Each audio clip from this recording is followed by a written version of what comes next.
Hello.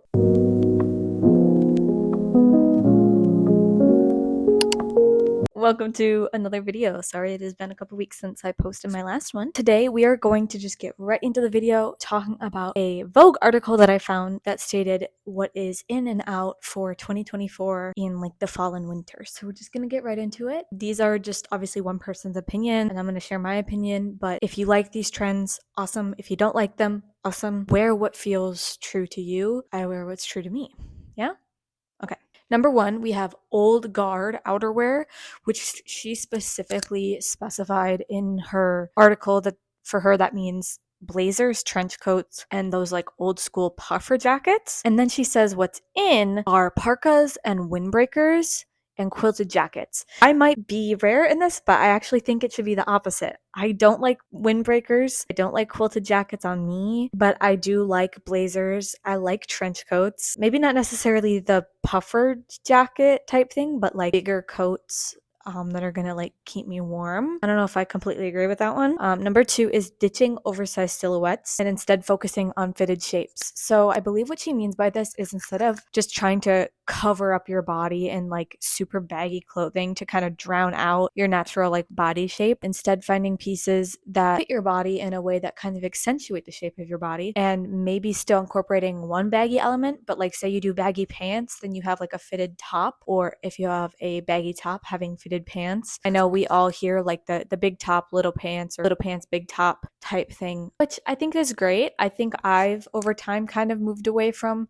super baggy clothes too. Like I do have baggy elements in my outfits, but I notice that there are also more fitted elements. So I think I'm on board with that one, but I don't think that it's wrong to want to just do the completely oversized look because I think it can be tastefully done. But I do think I am going more in the fitted silhouette direction as well. Number three, ditching heels. I'm on board with this. I am okay with everything being flat. I mean, I'm not obviously in love with every single flat shoe ever, but she was just in the article, she was saying like heels are uncomfortable, no one wants to wear them, which yes, they are literally so uncomfortable. Don't even really think that they're that cute half the time. I'm not wasting my time doing that. Things like sambas and tabbies, ballerina flats, boots are all in style right now. And for boots, like most boots are not like flat. They have like the little heel, but we're talking like we don't have like the big block heel or the stiletto heel. I am on board with that one 1000%. Number four is cutouts. Think like a dress cutout where you see like a shape cut out in the chest, or like the sides are cut out. There's like an open back that like reconnects at the top, like there's something in the middle. And she said that'll be replaced by crochet and crafty cuts,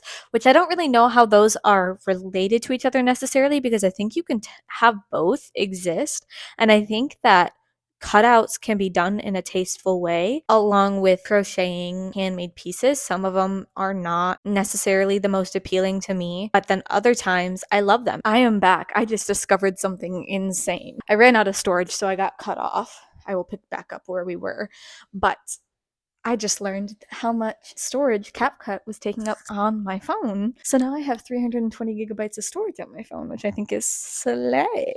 As I was saying, I think cutouts can exist on their own, but I think they can also exist simultaneously in an outfit. I think it's adorable if you do like a dress that has a cutout or like an open back, and then you put like a large, like loose crochet on top of it, like layering. I think that's beautiful. And I don't think that we should have to have one or the other. I think that they can coexist. Number five, this one blows my mind, but she said monochrome is out, which I don't think is true because I don't think monochrome can ever really go out of style, as it's such a relatable formula for outfits. Think about it. Like all black outfits have been around forever. Some people have worn all white outfits forever. And her reasoning was that she wanted more color in her wardrobe. And I was thinking, you can have colorful monochromatic outfits.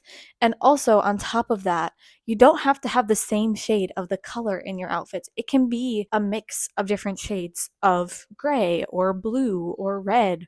It's up to you to decide what you want to do. So I don't think monochrome will ever truly go out of style. And she said she wanted more color, but she wanted like pops of color, which is great. I think both are great. And she said specifically that cobalt blue, forest green, and crimson red are very popular right now. I personally see more pops of red and green than I do blue, but that might just be what side of like fashion I'm on because that's what I'm drawn to. So, you know, my algorithm or whatever. But I don't think that just because you want pops of color means that you have to get rid of monochromatic outfits, because you could have a monochromatic outfit and then add a red bag. There's no issue with that. Number 6, denim cutoffs. I'm so glad that someone is finally saying it. Cutoff shorts are not it. They have not been it for me for 3 years at least. Like, I remember in high school, I literally would avoid wearing cutoff shorts because they either ride up my crotch, or they're too short, or the waist doesn't fit, or they're uncomfortable to sit in, or they're uncomfortable to walk in. And then in comes jorts. Jorts are literally my lifesaver in the summer. They are so comfortable. They're so cute. You can style them in so many different ways. You can make them chic. You can make them straight. You can make them streetwear. I think that they are so versatile, and I don't understand how people can hate on them because they're basically a jean. They're just like cut off at the knee. Opinion, I don't think that there's anything to hate on in it. Number 7, midi skirts are out and maxi skirts are in. I need someone to clarify for me what the difference between a midi skirt and a maxi skirt is, because my understanding was that a midi skirt ends like right below the knees, and then a maxi skirt is like the ankle, or like, you know, down to the floor or whatever. But when I was looking for examples of midi skirts, it was showing me what I thought were maxi skirts.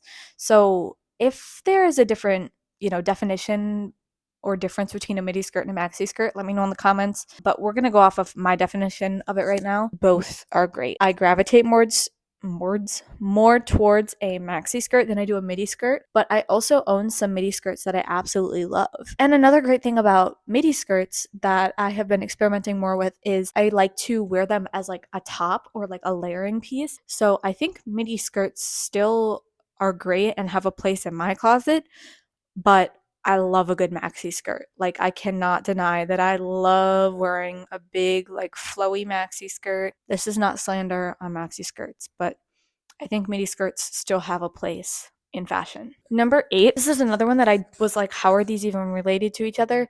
But oversized tees are out and ties are in. I'm gonna have to disagree with that. I think they can both exist together.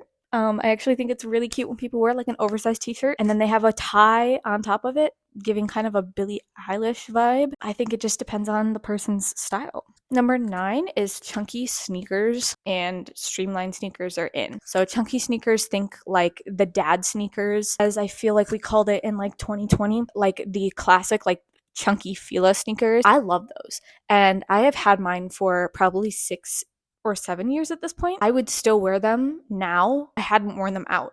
They're so worn out that the heel, like the metal part of the heel that's supposed to be inside the shoe, has come out. And so anytime I try and wear them now, it literally like cuts my heel. So I need to get rid of those and either replace them or find a different chunky shoe, because for me, they work in my closet. They are great. I love them. I love how powerful I feel when I wear them. But I also am starting to like streamlined sneakers. I never thought that I would say that I like Sambas, but they're kind of starting to grow on me. I'm kind of starting to understand the appeal for them. They can add a very nice pop to an outfit, like if you get the different weird colored ones, but then at the same time, it's like you're spending at least $100 on a pair of shoes that are not going to be like an everyday shoe for you unless that goes with like a lot of your outfits. So I think that that kind of just depends on a person to person basis, or if you want to get like a classic like black or white Samba, or like a brown, which I think is what I would go for, is like a brown, like the brown and cream one that they have. But yeah, that's just me. And number 10, we have chunky sandals are out and slippers are in. I looked up these slippers, and she put some examples on the Vogue article, and the ones that she put, I do not like. I think other people can style them great. I know I would be so uncomfortable in those. They almost look like you put a sack around your foot, like a sock that doesn't fit, or like how fishnet tights fit sometimes, where they like go from like your ankle just straight down to like where your toes are. They don't like sit along the actual shape of your foot. So I don't think those are for me. I personally love the way that chunky sandals look. I love the kind of like boho Y2K vibe of chunky sandals. Even though I don't own those and I don't really like having like my toes out, I think that they look great.